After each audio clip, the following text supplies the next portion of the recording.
ये फिल्म बाबा जूमदेव जी पर आधारित है एवं उनके भक्तों द्वारा उपलब्ध तथ्यों के आधार पर इसे फिल्मांकित किया गया है, जिसमें बहुत ही मोटे आधार पर बाबा के दिव्य जीवन चरित्र को दिखाने का एक छोटा सा प्रयास किया गया है। यदि इस प्रयास में हमसे कोई जाने अनजाने त्रुटि रह गई हो तो हमारा समस्त यूनिट क्षमा प्रार्थी है। इसे सिर्फ बाबा के यशोगान के रूप में ही देखें।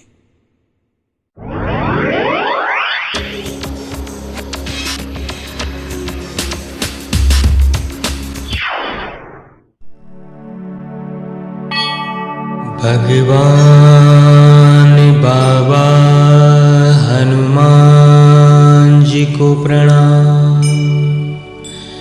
महान त्यागी बाबा जूमदेव जी को प्रणाम। परमात्माए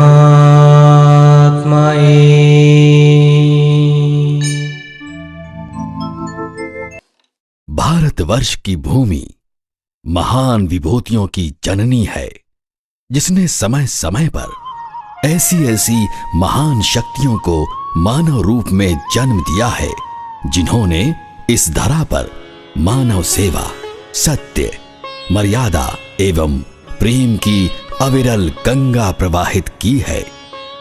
इस गंगा के भागीरथ वे सब महान हस्तियां हैं, जिन्होंने समय काल एवं परिस्थितियों के अनुसार स्वयं को मानव धर्म एवं सेवा हेतु समर्पित किया। आज हम ऐसे ही महान तपस्वी, योगी, साधक, त्यागी बाबा जूमदेव जी का यशोगान करने जा रहे हैं, जिन्हें प्रत्यक्ष रूप से श्री हनुमान जी का साक्षात्कार एवं आशीर्वाद प्राप्त हुआ। आपके द्वारा स्थापित मानव धर्म युगों युगों तक समस्त ब्रह्मांड में सत्य, मर्यादा एवं प्रेम जैसे शाश्वत मूल्यों की ज्योति प्रज्वलित कर मानवता का प्रकाश प्रस्फुटित करेगा। आपका जन्म भारतवर्ष के महाराष्ट्र प्रदेश में नागपुर नामक शहर में हुआ।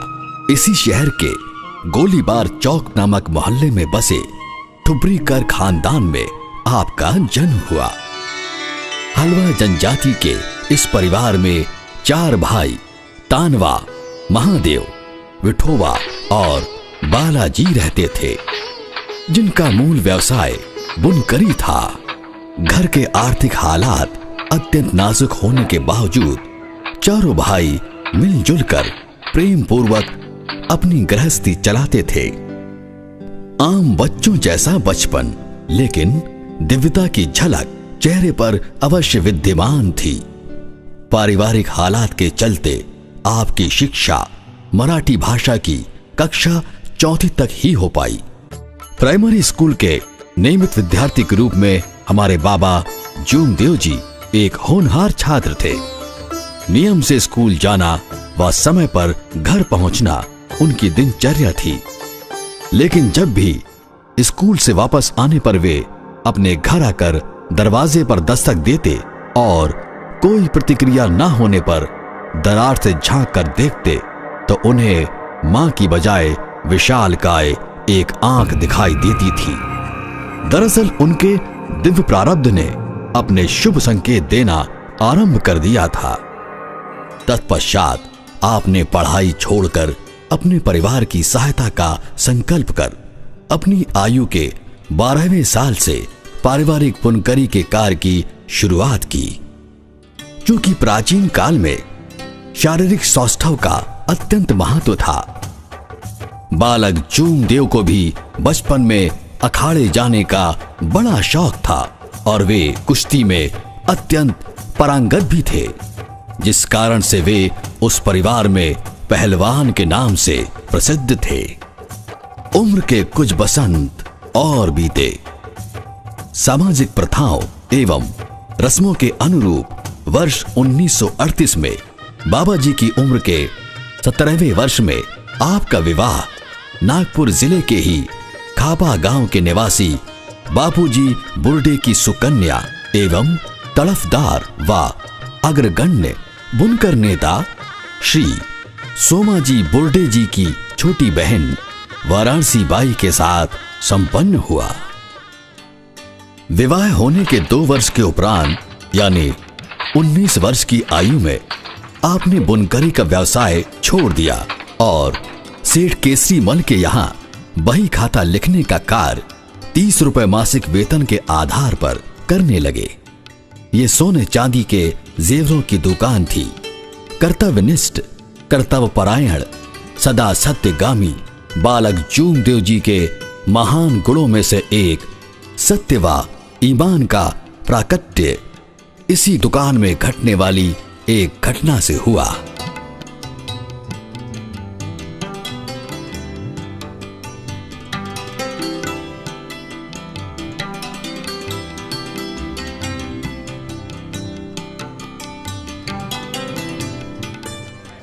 जुम्मन, मैं जरा घर जा रहा हूँ, दुकान का ख्याल रखना। जी।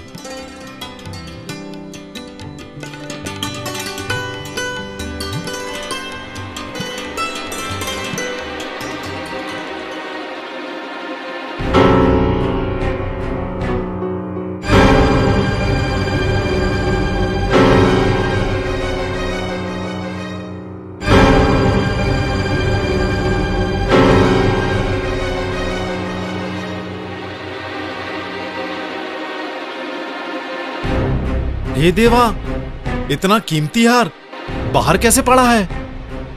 अच्छा हुआ मेरी नजर पड़ गई, वरना ये किसी के हाथ लग जाता तो पता नहीं क्या हो जाता। क्या करूं? अलमारी तो बंद है, अब इस हार को कहां रखूं? यहां पर रखने से तो गड़बड़ हो सकती है। मुझे यह हार मामा जी के पास पहुंचा देना चाहिए।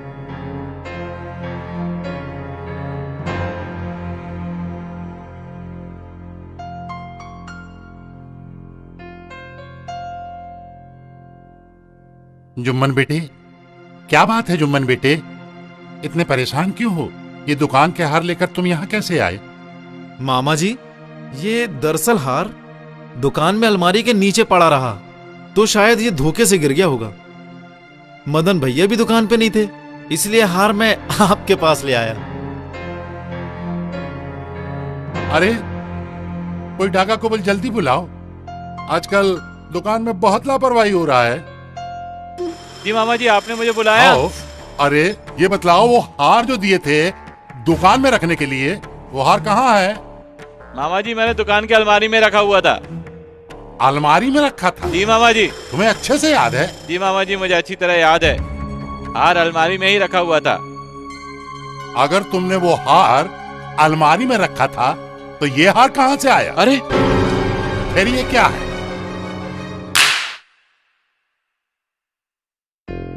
ये सीखो, इस मासूम बच्चे से सीखो। ये कितना ईमानदार है और तुम कितने लापरवाह हो। एक हार ठीक से रखना नहीं आता। ये बच्चे ईमानदार है, वफादार है, इसलिए ये हार मेरे पास लाकर दिया। और कोई दूसरा होता लेकर रफू चक्कर हो गया होता, फिर इसका जिम्मेदार कौन होता?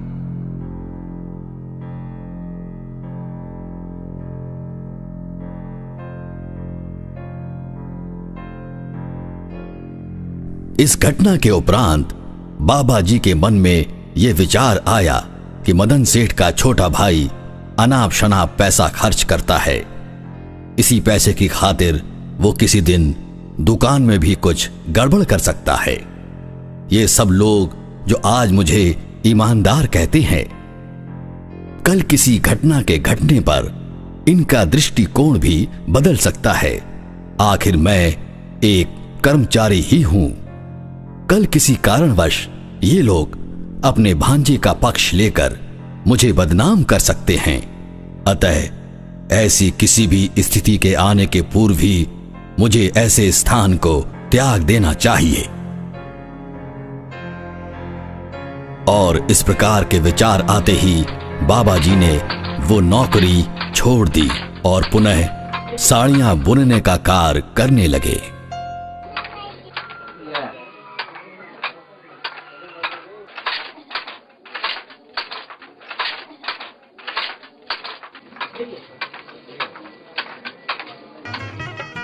इसके पश्चात बाबा जी के बड़े साले श्री सोमाजी बुर्डे, जो कि विदर्भ बुनकर केंद्रीय सोसाइटी के अध्यक्ष थे, उन्होंने इसी सोसाइटी में बाबा जी को सुपरवाइजर की नौकरी दिलाई। बाबा जी के कार्यों के प्रति लगन, मेहनत, ईमानदारी व चतुराई और महत्ता देखकर उन्हें इसी सोसाइटी की ओर से गड्डी गोदाम नागपुर में पैरों से चलाई जाने वाली चादर बनाने की मशीन की ट्रेनिंग हेतु भेजा गया। इस ट्रेनिंग को पूरा करने के बाद बाबा जी सोसाइटी के कारखाने में काम करने लगे। ये कारखाना पिली मारवत मोहल्ले में था। बाबा जी अपने कार्यकाल के दौरान इतने कर्मठ, मेहनती और होशियार थे कि वे अपना सारा काम स्वयं ही करना पसंद करते थे। वे किसी की मदद नहीं लेते थे। पूरी की पूरी मशीन खोलकर उसके पार्ट्स अलग अलग कर मशीन को सुधार कर उसे पूर्ववत स्थिति में फिट करने में दक्ष थे। वर्ष 1933 में बाबा जी का पूरा परिवार पुराने निवास स्थान को छोड़कर दूसरे स्थान पर नए मकान में आकर रहने लगा। इस मकान के बारे में कहा जाता था कि उसमें तरह तरह की बाधाएं हैं, लेकिन बाबा के बुजुर्गों ने विचार किया कि होम हवन, पूजा पाठ करने से वो सारी बाधाएं नष्ट होंगी। भूत बाधाओं के विनाश हेतु बाबा रोजाना 2-3 बार हनुमान चालीसा पढ़ते थे, परंतु घर में परेशानियां पूरे 12 वर्षों तक बनी रहीं।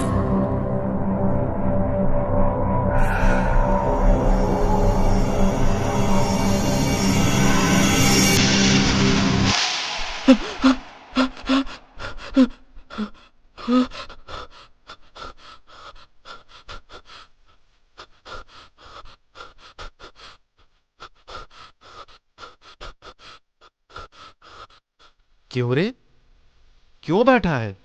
क्या हुआ तेरे को? भैया मेरा पाँव किसने तो भी हिलाया और मुझे नींद से जगाया। मैं तो अभी इस कमरे में आया और अंदर भी कोई नहीं है। फिर तेरा पाँव किसने अलग किया?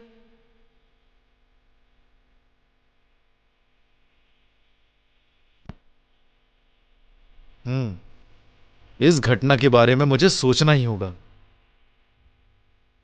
कोई विपत्ति तो नहीं है घर में। मुझे तांत्रिक के पास जाना ही होगा। वर्ष 1945 में नवंबर माह में, जबकि इन समस्याओं से निजात पाने के लिए बाबा किसी मांत्रिक के यहां जाने की तैयारी में थे, तब उस वक्त बाबा जी की हनुमान जी से की गई प्रार्थना सफल हुई और आपके यहां कभी ना आने वाला एक साधारण व्यक्ति आया।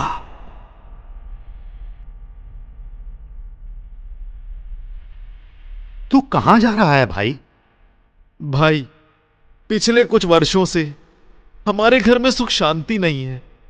हमारे घर में अजीबोगरीब घटनाएं घट रही हैं। कोई समाधान नजर नहीं आ रहा। इसलिए तो मैं... तुम कहीं क्यों जाते हो भाई? मेरे पास परमेश्वरी कृपा प्राप्त करने का एक मंत्र है, जिसकी विधि करने से हमें परमेश्वरी कृपा प्राप्त होगी, जिससे सभी दुखों का विनाश होगा। जब इस मंत्र से अभिमंत्रित कर जब मैं जल किसी को भी देता हूं, तो उसके सारे दुख दूर हो जाते हैं और व्यक्ति अच्छा हो जाता है। इस प्रकार के मुझे कई अनुभव हैं। लेकिन मुझे आप यह बताने की कृपा करें कि यह मंत्र आपके पास आया कहां से, क्योंकि आप तो सन्यासी लगते नहीं। मेरे पिता एक सन्यासी के साथ रहते थे। उनकी मृत्यु हो जाने के उपरांत पिताजी उनके सारे ग्रंथ घर ले आए और इस हनुमान मंत्र के द्वारा उन्होंने अनेकों के दुख दूर किए जी। और ये करते हुए वे अंधे भी हो गए। देखो भाई, ये मंत्र बड़ा ही प्रभावशाली है और खतरनाक भी। मैंने इसका कभी विधिपूर्वक प्रयोग नहीं किया, क्योंकि इसकी विधि करते हुए कुछ लोग तो विधि करते ही मर गए थे और उसमें से कुछ पागल हो गए।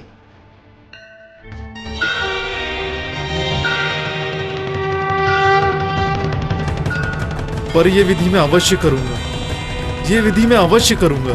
अपने घर की सुख शांति के लिए ये विधि मैं अवश्य करूंगा। तो इस तरह बाबा को वो दिव्य मंत्र प्राप्त हुआ जिससे छोटे भाई को राहत मिली।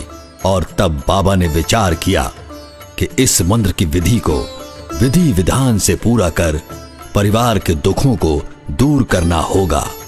इस प्रकार हमारे बाबा जी को भगवत प्राप्ति का मार्ग मिला।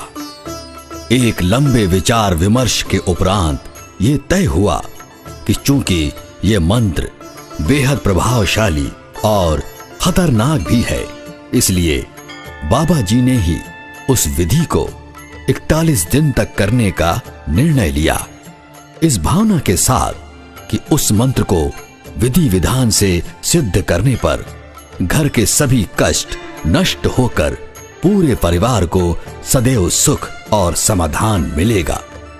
या तो भगवत प्राप्ति होगी या मैं मरूंगा, परंतु पीछे नहीं हटूंगा। ये संकल्प बाबा की महानता को दर्शाता है।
अरे क्या बात है भैया, आप इतने परेशान क्यों हैं? क्या हुआ? बाबा, मेरी बिटिया की तबीयत बहुत खराब है। अरे क्या हुआ उसे? कुछ समझ में नहीं आता, फिर भी आप मेरे साथ चलकर उसे देखें, उसकी तकलीफ दूर करिए। भैया, तो तकलीफ दूर करने वाला भला मैं कौन होता हूँ? वो बैठा है वहां, सारी दुनिया की तकलीफ दूर करने वाला। मैं तो केवल बाबा हनुमान को कपूर लगाकर मंत्र पाठ करता हूँ, बाकी काम तो वही करते हैं। जय बाबा हनुमान।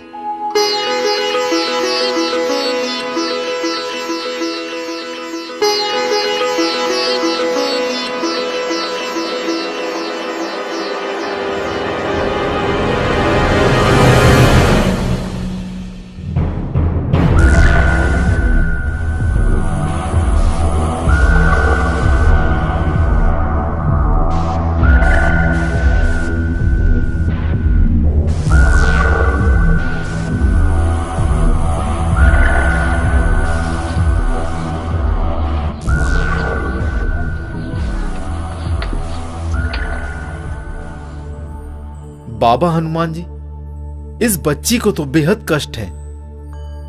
भगवान इस नादान का कैसा इम्तिहान ले रहे हैं। लगता है जिस विधि को मैं कर रहा हूं उस विधि से बाबा हनुमान जी को प्रसन्न करना बेहद कठिन समझ में आता है। मुझे हनुमान जी से बात करनी ही होगी, करनी ही होगी, करनी ही होगी। क्योंकि बाबा जी जानते थे कि मेरी विधि बिल्कुल ठीक है, मेरा आधार बिल्कुल सही है। इस बच्ची की तकलीफें इसी विधि से दूर होंगी। बाबा का निश्चय बिल्कुल अटल था। उनका विश्वास क्षण मात्र को भी डगमगाया नहीं। हे बाबा हनुमान जी, आप अंतर्यामी हैं, सर्वज्ञ हैं, आपसे कुछ भी छुपा हुआ नहीं है। किस कारण से प्रभु आपने मुझ पर इतनी विपत्ति ला रखी है? उस बच्ची की तबीयत बेहद खराब है, मुझे उसकी ऐसी हालत देखी नहीं जाती प्रभु। अब तो आपसे यही विनती है, या तो उस बच्ची को सभी बाधाओं से मुक्त करें या आप मुझे अपने पास बुला लें, अपने चरणों में विलीन करें।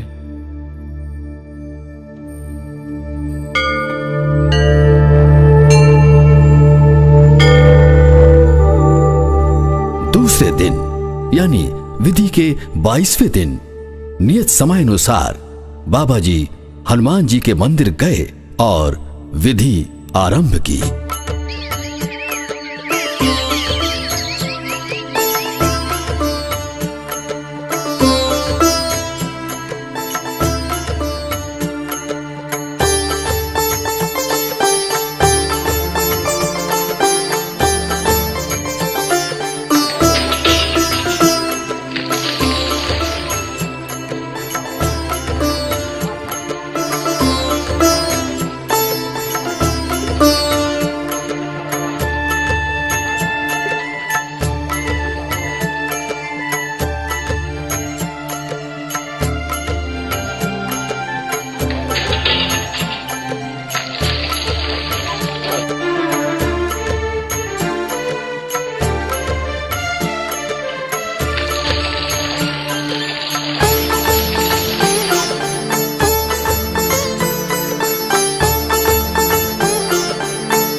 सच्चे हृदय से, शुद्ध भावना से प्रार्थना की जाए तो वो निष्फल नहीं रहती।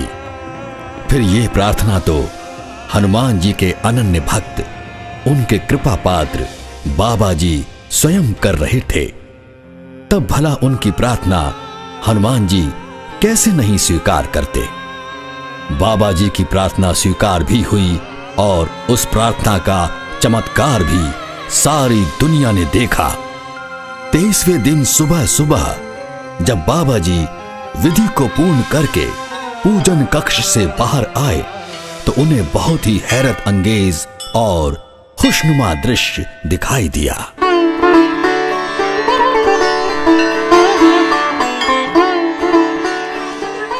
सारे जग का संकट दूर करने वाले बाबा हनुमान जी, आप कितने महान हैं, आप कितने दयालु हैं, आपकी महिमा अनंत है, आपके दया की कोई सीमा नहीं। आपने मेरी प्रार्थना स्वीकार कर ली।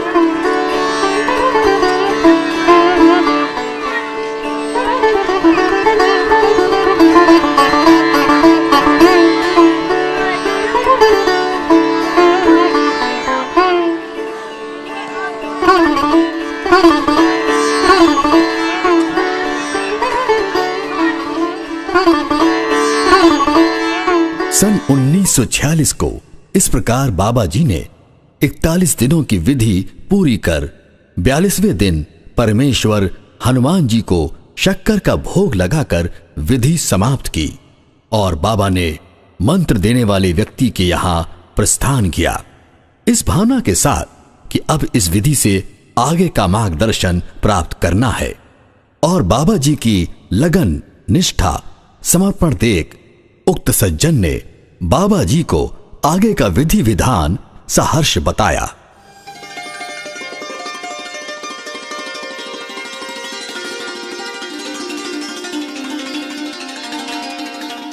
बाबा जी, हर रोज दिन में एक बार 7, 11, 21, 31, 41, 51 से लेकर 101 दिन तक इसी विधि से 108 बार मंत्र कहकर उतनी ही बार हवन में घी और हवन पुड़ी की आहुति डालनी पड़ती है। जिस सन्यासी ने यह बात मेरे पिताजी को बतलाई थी वो त्रिताल यानी कि एक रात में 3 बार हवन किया करता था। एक रात में 3 बार हवन? जी हां, उसकी विधि के अनुसार ऐसा हवन सूर्यास्त के बाद आरंभ करना चाहिए एवं रात भर में 3 बार हवन कर सूर्योदय के पहले समाप्त कर देना चाहिए। पहला हवन समाप्त होते ही पुनः उस जगह को स्वच्छ करना पड़ता है और पुनः स्नान, हवन आदि की रचना करके हवन विधि और प्रसाद करना पड़ता है। उसके उपरांत फिर जब तीसरी बार हवन करते हैं तो वही प्रक्रिया हमें दोहरानी पड़ती है। तो पुनः स्नान, स्वच्छता, प्रसाद वगैरह करना पड़ता है और इस तरह से रात भर में 3 बार हवन करने पड़ते हैं। देखिए, इस हवन को भी आप 7, 11, 21, 41 से लेकर 101 दिन तक कर सकते हैं। इस हवन में क्या क्या सामग्री लगती है? इस हवन में रानगोबरी, पिंपल, बरगद, संतरा, मौसम्बी, आम, उंबर आदि 5 पेड़ों की लकड़ियां, उसके साथ ही नारियल, सुपारी, पान, फल फूल, हार बेल आदि सामग्री एवं हवन में डालने हेतु घी, दही, दूध, केला के अलावा बाबा हनुमान जी की एक सुंदर सी फोटो, गौमूत्र, चंदन चूरा, हवनपुरा, अबीर, सेंदूर, गुलाल आदि सामान लगता है और प्रसाद के लिए हलवा बांटना पड़ता है।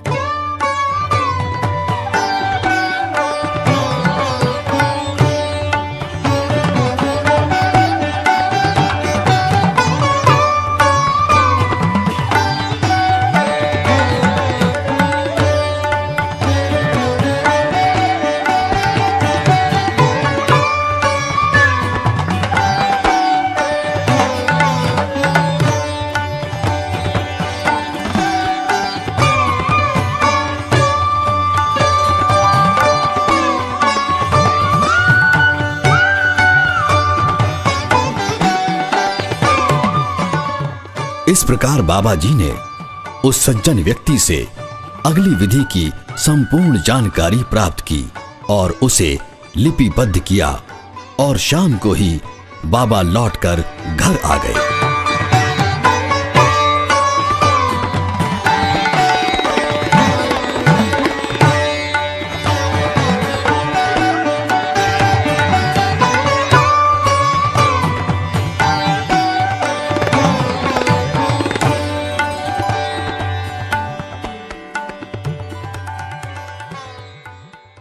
घर के सभी लोग उनका इंतजार कर रहे थे। बाबा ने घर वालों को सारी जानकारी दी कि इस विधि में बहुत खर्च हो सकता है, इसलिए हम दिन भर बुनकरी कर, शाम को मजदूरी मिलने पर सामान की खरीदी कर, रात को त्रिताल हवन करेंगे। किसी भी हालत में, किसी भी कारण से हवन खंडित नहीं होना चाहिए। इस पर सभी लोगों ने गंभीरता पूर्वक विचार किया और दूसरे दिन से 7 दिनों तक त्रिताल हवन करने का निश्चय किया, जो कि एक बेहद कठिन और कठोर मेहनत वाली विधि थी। इस प्रकार तय किए गए कार्यक्रम के अनुसार बाबा जी के परिवार के सभी सदस्यों ने दिन भर बुनकरी का कार्य करने के पश्चात जो मजदूरी मिली उससे हवन आदि का सामान बड़ी मुश्किल से जुटाया और जग कल्याण की भावना से बाबा जी ने त्रिताल हवन यानी एक रात्रि में 3 बार होने वाले प्रथम हवन की विधिवत शुरुआत साय 7 बजे से की। इस मार्ग के सेवक जिस प्रकार से हवन की रचना करते हैं, ठीक उसी प्रक्रिया को अपनाने के बाद हवन कार्य आरंभ किया गया। पहला हवन समाप्त होते ही दूसरा हवन, पुनः संपूर्ण विधि, फिर इसी विधि से तीसरा हवन। इस प्रकार पूरे 7 दिनों तक त्रिताल हवन विधिवत किया गया। इस दौरान पहला हवन समाप्त होने पर भोजन करने के बाद दूसरा हवन रात को 11 बजे से प्रारंभ किया गया एवं तीसरा हवन रात्रि 3 बजे प्रारंभ करके सुबह 5 बजे समाप्त हुआ। बाबा स्वयं हवन करते थे, अन्य किसी को भी हवन में आहुति डालने की अनुमति नहीं थी। हवन करते वक्त बाबा किसी से बात नहीं करते थे, किसी वस्तु की आवश्यकता पड़ने पर इशारा करते थे और जब कुछ पूछना हो तो लिखकर पूछते थे। इस त्रिताल हवन में श्री जागोबा जी जगह की साफ सफाई करते थे, रंगोली रचना इत्यादि भी करते थे। तो हमारी आई वाराणसी माता जी प्रसाद तैयार करती थीं। इस प्रकार 7 दिन त्रिताल हवन कर 7वें दिन सभी ने भोजन करके उत्सव मनाया।